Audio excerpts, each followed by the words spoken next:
اللہ تعالیٰ کی عظیم نعمتوں میں سے ایک نعمت گڑ بھی ہے۔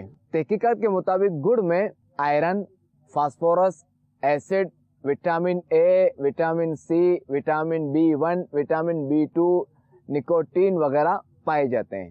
اور گڑ کھانے کے جو ہے وہ فوائد بھی ہیں ٹھیک ٹھاک، جیسا کہ اس کے بارے میں آتا ہے کہ گڑ کھانے سے خون بڑھتا ہے، گڑ خون کی صفائی کرتا ہے، گڑ سے نظام انہضام جو ہمارا ڈائجسٹو سسٹم یہ ٹھیک ہوتا ہے، بلکہ یہ مضبوط ہوتا ہے۔ گڑ جو ہے یہ نظام تنفس، یعنی ہمارا جو سانس لینے والا جو عمل ہے نا، سانس لینے والا جو سسٹم ہوتا ہے، اس کو یہ اچھا کرتا ہے، اس کو یہ مضبوط کرتا ہے۔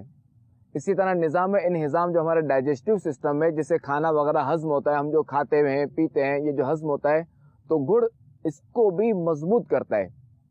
اسی طرح گڑ جگر کی صفائی کرتا ہے، گڑ جو ہے وہ کھانسی دور کرتا ہے، نزلہ زکام یہ بھی دور کرتا ہے، اور گڑ جو ہے بلغم ختم کرتا ہے۔ دیکھیں کہ چینی بھی میٹھی ہے، گڑ بھی میٹھا ہے، لیکن چینی کھانے سے وزن بڑھتا ہے جبکہ گڑ کھانے سے وزن نہیں بڑھتا۔ تو جو لوگ اپنا وزن کم کرنا چاہتے ہیں یا جو لوگ اسمارٹ رہنا پسند کرتے ہیں تو گڑ ان کے لیے اچھی چیز ہے۔ اسی طرح گڑ بلڈ پریشر، کہ بلڈ پریشر ہائی ہو تب بھی مسئلہ اور بلڈ پریشر لو ہو تب بھی مسئلہ، تو گڑ بلڈ پریشر نارمل کرتا ہے، کہ چونکہ اس میں پوٹاشیم وغیرہ ہوتا ہے جس سے بلڈ پریشر جو ہے نارمل رہتا ہے۔ اسی طرح گڑ کو اگر دودھ کے ساتھ لیا جائے، یعنی گڑ کا دودھ اگر بنا لیا جائے تو جو قبض وغیرہ ہوتی ہے، پرانی کانسٹیپیشن وغیرہ ہوتی ہے، یہ اس میں بھی یہ مفید ہے۔ گڑ کو اگر گرم دودھ میں ڈال کر استعمال کیا جائے تو جوڑوں کا درد یہ بھی ٹھیک ہوتا ہے۔ گڑ بہترین انرجی بوسٹر ہے۔ اگر آپ فوری طاقت چاہتے ہیں، فوری توانائی چاہتے ہیں، کوئی کام کرنا ہے آپ نے، بعض لوگ جو انرجی ڈرنکس لیتے ہیں ان کے نقصانات بھی ہیں۔ گڑ کے انرجی بوسٹر آپ لیں گڑ، انشاءاللہ الکریم جو ہے وہ آپ کے اندر طاقت آئے گی۔ سردیاں گڑ کا سیزن ہے، یعنی گڑ جو ہے سردیوں ہی میں بنتا ہے، یہ کیونکہ گنا یہ سردیوں میں پیدا ہوتا ہے، اس کی گنے کی کٹائی جو وہ سردیوں میں ہوتی ہے اور سردیوں ہی میں یہ سارا پروسیجر ہوتا ہے۔ گڑ اور کالے تل کے لڈو اگر بنا لیے جائیں اور انہیں سردیوں میں صبح و شام استعمال کیا جائے تو سردیوں میں یہ بہترین فائدہ مند چیز ہے کہ سردی برداشت کرنے میں آسانی ہوگی۔ کھانا کھانے کے بعد بعض لوگ جو ہے وہ کچھ نہ کچھ سوڈا لیتے ہیں، کوئی کولڈ ڈرنک لیتے ہیں، کوئی کیا لیتا ہے کھانا ہضم کرنے کے لیے، تو گڑ بہترین دوا ہے۔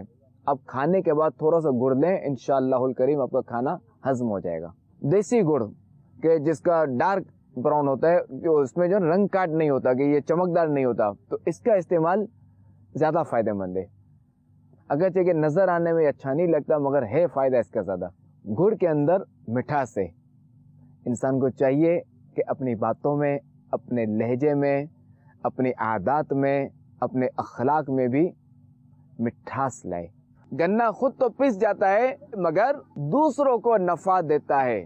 کاش ہم بھی ایسے بن جائیں کہ ہمیں اگر کوئی تکلیف دے، ہمیں کوئی پریشان کرے تو ہم دیگر کو پریشان کرنے کے بجائے عفو درگزر سے کام لیں، ہم نفع پہنچانے والے بنیں اور اپنے بھائیوں کو، اپنے مسلمان بھائیوں کو معاف کریں۔ گنے کا رس نکلنے کے بعد اسے گرم کیا جاتا ہے، پھر اس میں سوڈا ڈالا جاتا ہے۔ گنے کے اس گرم رس میں سوڈا جاتا ہے تو میل باہر آتا ہے۔ یوں ہی بندہ مومن پر کوئی مصیبت آئی اور اس نے صبر کیا تو اس کے گناہوں کا میل ختم ہوتا ہے۔ سوڈا والے پروسیس کے بعد اس میں شائننگ لانے کے لیے رنگ کاٹ ڈالا جاتا ہے، اس سے جو اس میں کوئی شائننگ آ جاتی ہے۔ اگر کوئی رنگ کاٹ نہ ڈالے اور بغیر رنگ کاٹ کے استعمال کرے تو گہرا براؤن ہوتا ہے، تو اس کے فائدے زیادہ ہیں۔ رنگ کاٹ کے بعد جو ہے وہ یہ پکتا رہتا ہے یہاں تک یوں سمجھے کہ یہ 1/3 رہ جاتا ہے۔ اچھا، جب یہ تیار ہو جاتا ہے تو اسے لکڑی کا جو سانچہ بنا ہوا نا اس میں ڈال دیا جاتا ہے اور پھر اسے مسلسل ہلایا جاتا ہے۔ ہلانے کے بعد اسے مزید گاڑھا پن آتا ہے اور پھر اسے جو وہ یہ پیڑے بنا لیتے ہیں، مختلف ٹکڑے بنا لیے جاتے ہیں اور یوں جو گڑ تیار ہوتا ہے۔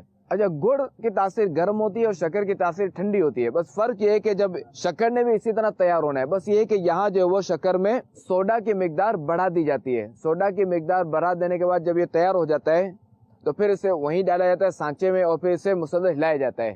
اب سوڈا ڈالنے کی وجہ سے کیا ہوتا ہے کہ یہ اب جو ہے وہ جمے گی نہیں۔ اللہ تعالیٰ نے دیکھے انسان کو کیسا ذہن دیا، کیسا عقل دی کہ ایک ہی چیز سے وہ کتنی چیزیں بنا لیتا ہے۔